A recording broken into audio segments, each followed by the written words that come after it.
भारत के साउथ में मौजूद मालदीव्स, जिसके साथ हमारे पुराने और बहुत अच्छे रिलेशन थे, लेकिन अब धीरे धीरे करके यह रिलेशन टूटते जा रहे हैं क्योंकि मालदीव्स के लोग भारत से नफरत करने लगे हैं। पिछले कुछ महीनों में अगर हम देखें तो मालदीव्स में इंडिया आउट जैसे कैंपेन रन हुए हैं, जहां पे उनके प्रेसिडेंट ने भी इस कैंपेन में पार्टिसिपेट किया है। हम सभी को मालदीव्स का नाम सुनते ही बड़े बड़े विलास और नेचुरल ब्यूटीज़ याद आती है, जहां पर हर साल लाखों इंडियंस छुट्टियां मनाने जाते थे।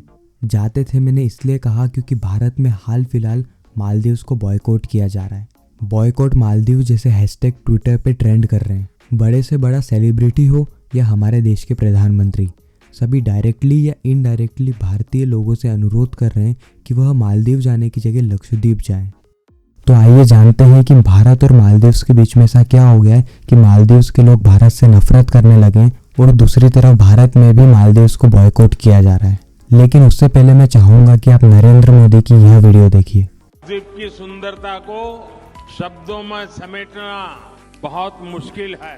जो लोग दुनिया के अलग अलग देशों के द्वीपों को देखने जाना चाहते हैं, वहां के समंदर से अभिभूत है, उनसे मेरा आग्रह है कि वो पहले लक्षद्वीप आकर जरूर देखें। भारत में मालदीव्स को बॉयकॉट क्यों किया जा रहा है, यह जानने से पहले हम जान लेते हैं कि मालदीव्स में भारत के खिलाफ नफरत क्यों फैल रही है। तो इसका सिंगल मेन कारण है पॉलिटिक्स। मालदीव्स में दो बड़ी पॉलिटिकल पार्टीज हैं, मालदीवियन डेमोक्रेटिक पार्टी यानी MDP और प्रोग्रेसिव पार्टी ऑफ मालदीव्स यानी PPM। MDP पॉलिटिकल पार्टी को प्रो इंडिया पॉलिटिकल पार्टी भी कहा जाता है क्योंकि जब भी ये पावर में आती है यह थोड़ा प्रो इंडिया स्टैंस लेती है, यानी इंडिया को ज़्यादा तवज्जो देती है। और वहीं पर ही PPM पॉलिटिकल पार्टी को प्रो चाइना पॉलिटिकल पार्टी भी कहा जाता है क्योंकि ये जब भी पावर में आती है जब ये एंटी इंडिया स्टैंस लेती है। 2018 से 2023 तक MDP पावर में थी, जिसके कारण मालदीव्स और भारत के रिलेशन इस दौरान बहुत अच्छे रहे। लेकिन फिर 2023 के इलेक्शन में PPM पॉलिटिकल पार्टी जीत जाती है और मालदीव्स के प्रेसिडेंट बनते हैं मोहम्मद मुइज़ू। इनका पूरा पॉलिटिकल कैंपेन इंडिया के अगेंस्ट ही रहा। इंडिया आउट जैसे कैंपेन को बहुत बड़े लेवल पे मालदीव्स के अंदर चलाया गया, जिसमें मोहम्मद मुइज़ू भी शामिल थे। इंडिया चाहती थी कि मालदीव्स डेमोक्रेटिक पार्टी इस पूरे इलेक्शन को जीत जाए, लेकिन होता इसका अपोजिट है। PPM इलेक्शन जीत जाती है। हालांकि इनके बीच में फाइट तो बहुत ज़्यादा टफ हुई थी। 53 से 54% वोट शेयर PPM को मिलते हैं और 46% के आसपास के वोट शेयर MDP को मिलते हैं। और पावर में आते ही यह इंडियन आर्मी को मालदीव से हटाने की कोशिश कर रहे हैं और बहुत जल्द हो सकता है कि ये इंडियन आर्मी को वहाँ से हटा भी दे। और भी इनकी नई पॉलिसीज़ के कारण यह इंडिया से धीरे धीरे करके दूर होते जा रहे हैं और चाइना के करीब जाते जा रहे हैं। मोहम्मद मुइज़ू ने मालदीव्स की इंडिया फर्स्ट पॉलिसी को भी एक तरीके से ब्रेक कर दिया है। पहले ऐसा था कि मालदीव्स का जो भी नया प्रेसिडेंट बनता था उसकी सबसे पहली विजिट इंडिया में ही होती थी।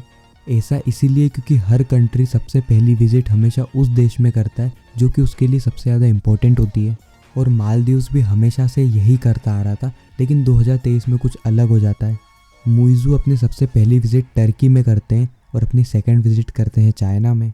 और यही वजह है जिसके कारण मालदीव्स में भारत के खिलाफ नफरत फैलती जा रही है। 2 जनवरी को प्रधानमंत्री नरेंद्र मोदी लक्षद्वीप आइलैंड को विजिट करते हैं और इसकी फ़ोटोज़ सोशल मीडिया पर डाल के सभी को यह बताने की कोशिश करते हैं कि भारत में भी खूबसूरत आइलैंड हैं और हमें दूसरे आइलैंड जाने की जगह लक्षद्वीप आइलैंड को प्रेफर करना चाहिए। हालांकि यहाँ पर कहीं भी मालदीव्स का मेंशन नहीं था, लेकिन इनडायरेक्टली उनका कहना यही था कि भारतीयों को वैकेशंस के लिए मालदीव्स जाने की जगह लक्षद्वीप जाना चाहिए क्योंकि लक्षद्वीप आइलैंड और मालदीव्स दोनों ही आसपास हैं। इसीलिए जो खूबसूरती मालदीव्स में देखने को मिलती है वही खूबसूरती लक्षद्वीप आइलैंड में भी देखने को मिलती है। बस इसी को देखकर PPM पार्टी के कई मिनिस्टर गुस्से में आ जाते हैं। साथ ही नरेंद्र मोदी और लक्षद्वीप आइलैंड के बारे में नेगेटिव कमेंट करना शुरू कर देते हैं।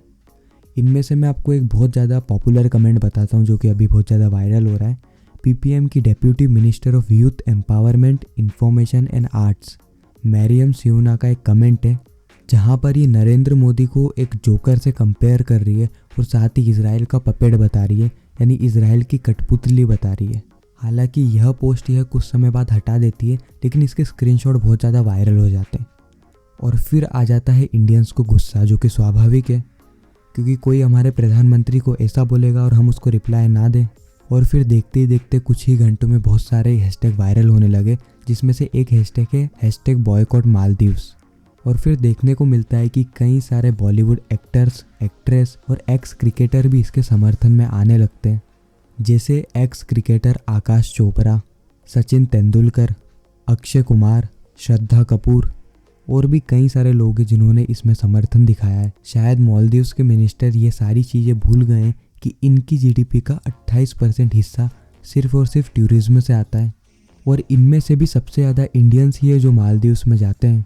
इस हैशटैग को चले हुए अभी 24 घंटे भी नहीं हुए हैं और मालदीव्स में इंडियंस की 8000 होटल की बुकिंग और 2500 से ज़्यादा फ़्लाइट की टिकट भी कैंसिल हो चुकी है, जिससे मालदीव्स को शॉर्ट टर्म में नहीं बल्कि लॉन्ग टर्म में भी टूरिज्म का भारी लॉस झेलना पड़ेगा।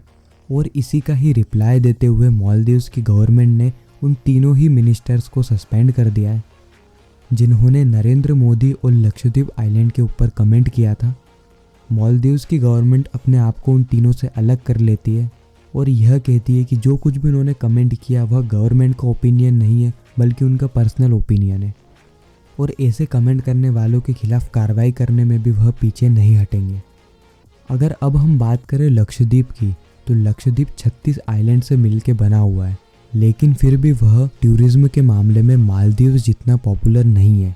इसका सबसे बड़ा जो रीज़न है वह है रेस्ट्रिक्शन। लक्षद्वीप आइलैंड की हम बात करें तो यहाँ पे कई सारी रेस्ट्रिक्शन लगी हुई है, जिसके कारण यहाँ पे ज़्यादा इंफ्रास्ट्रक्चर का डेवलपमेंट नहीं हुआ मालदीव्स के जैसे, क्योंकि वहाँ की सरकार ने कोई भी रेस्ट्रिक्शन नहीं लगाई और कुछ इस प्रकार के विलास बनाए जो कि मालदीव्स के लिए बहुत अच्छा साबित हुआ है अगर हम इकोनॉमिक पॉइंट ऑफ व्यू से बात करें तो। हालांकि अब मुझे ऐसा लगता है कि अब लक्षद्वीप में से भी कई सारी रेस्ट्रिक्शन हटने वाली है, क्योंकि अब हम लक्षद्वीप को भी एक टूरिज्म प्लेस की तरह प्रेजेंट करने वाले हैं और इसका इंडिकेशन हमारे प्रधानमंत्री ने दे ही दिया है। तो अभी तक की जो भी लेटेस्ट न्यूज़ थी या अवेलेबल इन्फॉर्मेशन थी वो आपको इस वीडियो में जानने को मिल गई है। तो आपको अगर वीडियो अच्छा लगे तो वीडियो को लाइक कर देना, चैनल को सब्सक्राइब कर देना। मिलते हैं किसी नेक्स्ट इन्फॉर्मेटिव वीडियो में, जब तक के लिए गुड बाय।